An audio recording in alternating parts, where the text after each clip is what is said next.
ভিক্ষা করে আনলাম এত কম্বল, আমারটা কই? 7.5 কোটি কম্বল। কম্বল চোর নাম কিন্তু বাংলা ভাষায় আমরা ঢুকাই নেই। আজকে জিয়াউর রহমানকে ছোট করার চেষ্টা করা হয়। আর জিয়াউর রহমান নিজেকে তৈরি করেছে কিভাবে? আপনারা ডেভিড স্কুলে কেউ গিয়েছেন কিনা জানি না, আমি গিয়েছি কলকাতার। ওখানে যে ছোট মানুষটার ছবি আছে সেটাও জিয়াউর রহমান, ক্লাস 6-এ পড়া মানুষ। অর্থাৎ ভালো ছাত্রদের, এবং একটা কথা উনি বলেছে, উনি অনর্গল ইংরেজিতে ভালো বলতে পারতেন। একটা ছাত্র অবস্থায় মানুষ যদি নিজেকে তৈরি না করে, এবং জিয়াউর রহমান সাহেবের যে ব্যাকগ্রাউন্ড পাবেল ভাই বলেছেন, ফ্যামিলিয়ার যে ব্যাকগ্রাউন্ড, ওনার আব্বা আম্মা এবং ওনার ভাই বোনদের, অর্থাৎ পারিবারিক যে পরিবেশে উনি বড় হয়েছেন, সে পরিবেশ কিন্তু ওনাকে সত্যিকার অনুপ্রাণিত করেছে এই পড়াশোনার জন্য, নিজেকে তৈরি করার জন্য। এবং খেয়াল করে দেখেন কাকুল ট্রেনিং একাডেমিতে উনি কী ধরনের রোল প্লে করেছেন, 65-এ উনি কী ধরনের রোল প্লে করেছেন। এবং পরবর্তীতে যখনই বাংলাদেশ সম্পর্কে কোনো কথা হয়েছে, ওনারা ইস্ট বেঙ্গল রেজিমেন্টের যারা বাঙালি অফিসার ছিলেন, তারা দেশের জন্য কী ধরনের, অর্থাৎ হি হিমসেলফ মেড হিম, ওনাকে নিজে নিজে উনি তৈরি হয়েছে। এবং তৈরি হয়েছে দেখেই সিনিয়র অফিসার কিন্তু আরও ছিল, তারা কিন্তু সাহস করে কেউ আসে নাই, তারা কিন্তু কেউ ডিক্লারেশনের জন্য যায় নাই। আজকে যাদেরকে বিভিন্নভাবে জিয়াউর রহমান স্যারকে কেউ কেউ অবমূল্যায়িত করার চেষ্টা করে, তারা আয়নায় নিজেদের চেহারা দেখে না।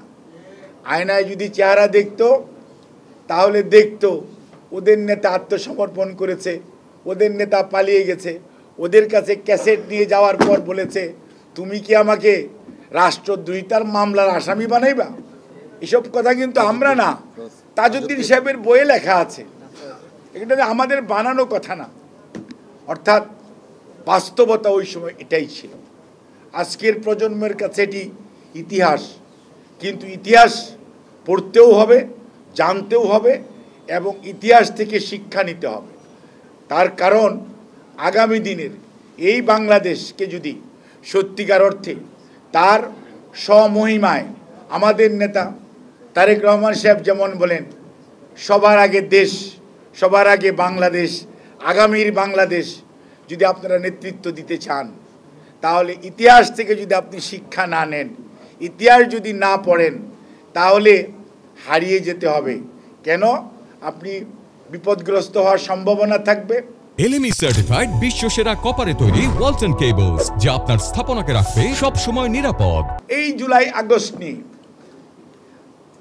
মাহাদিকে আমি ধন্যবাদ জানাই, সে অল্প একটু বলেছে, কিন্তু তার উচিত ছিল পুরোটাই বলা।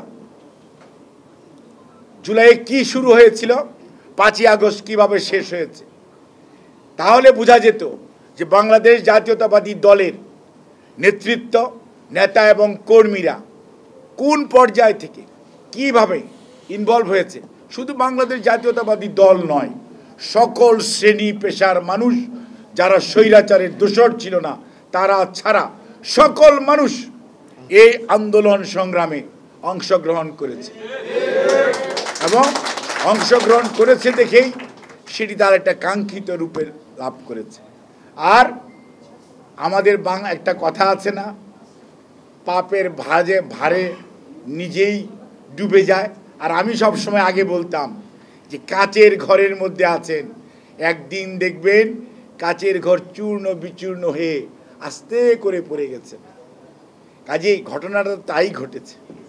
এত দুধ কলা দিয়ে যাদেরকে পুষলেন, এত কিছু করলেন, এত সুযোগ সুবিধা দিলেন, তারা কিন্তু শেষ সময়ে রক্ষা করতে পারল না। কারণ জনগণ যখন বিপক্ষে দাঁড়ায়, আর আপনি যখন জনগণের মুখোমুখি হন, তখন সব সময় মনে রাখতে হবে জনগণ জয়যুক্ত হয়।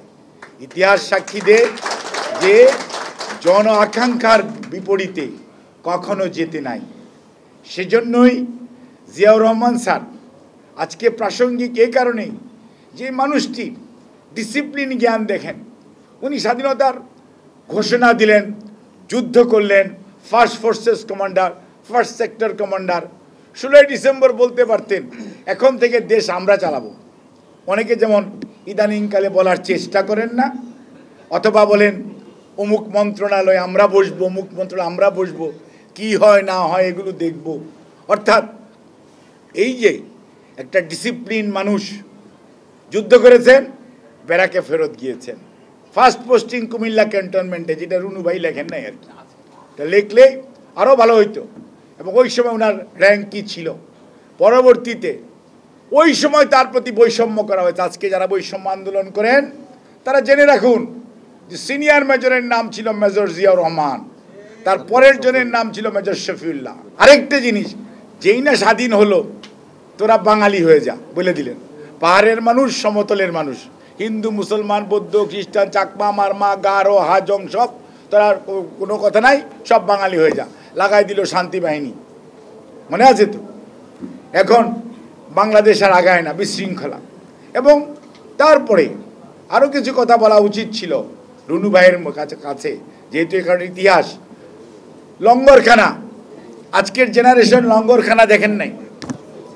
লঙ্গরখানা হচ্ছে, বা ওই সময় আওয়ামী লীগের রিলিফ চেয়ারম্যান ছিল, রিলিফ চেয়ারম্যান, ওরা রিলিফ ডিস্ট্রিবিউট করতো। এই শার্টের কাপড়ের জন্য স্কুল কলেজের ছেলেদেরকে 2 গজ করে কাপড়ের পারমিট দেওয়া হতো। সেই পারমিটটা নিতে হতো রিলিফ চেয়ারম্যানের কাছ থেকে। একটা ডানোর কৌটার জন্য স্লিপ নিতে হতো। তখনকার দিনে 5 টাকা দাম ছিল, আর ওইটা বের করে গুলিস্তানে বিক্রি করলে 125 টাকা পাওয়া যায়। অর্থাৎ এত তারতম্য ছিল। এবং সাবান বলেন, জেট পাউডার বলেন, তখন জেট পাউডার ছিল, আর সার্ফ ছিল না, জেট পাউডার ছিল। আর তিব্বত লবণ বলেন, চিনি বলেন, অর্থাৎ সব জিনিস ওই রিলিফ। এবং ওই রিলিফ নিয়ে কি আক্ষেপ নেতার, মানুষ পায় সোনার খনি, কত মুখ খনি, আর আক্ষেপ হচ্ছে আমি পেয়েছি চোরের খনি। আমরা বলি নাই, নেতাই বলছে ভিক্ষা করে আনলাম এত কম্বল, আমারটা কই, 7.5 কোটি কম্বল। কম্বল চোর নাম কিন্তু বাংলা ভাষায় আমরা ঢুকাই নেই। রিলিফ চোর বাংলা ভাষায় আমরা ঢুকাই নেই। ব্যাংক ডাকাতি বাংলা ভাষায় আমরা ঢুকাই নেই। অর্থাৎ যত একটা জাতিকে ছোট করার জন্য যত শব্দ, সবগুলোর অনুপ্রবেশ ঘটিয়েছে এই পলায়নকৃত স্বৈরাচার এবং তাদের পূর্বপুরুষদের আমলে।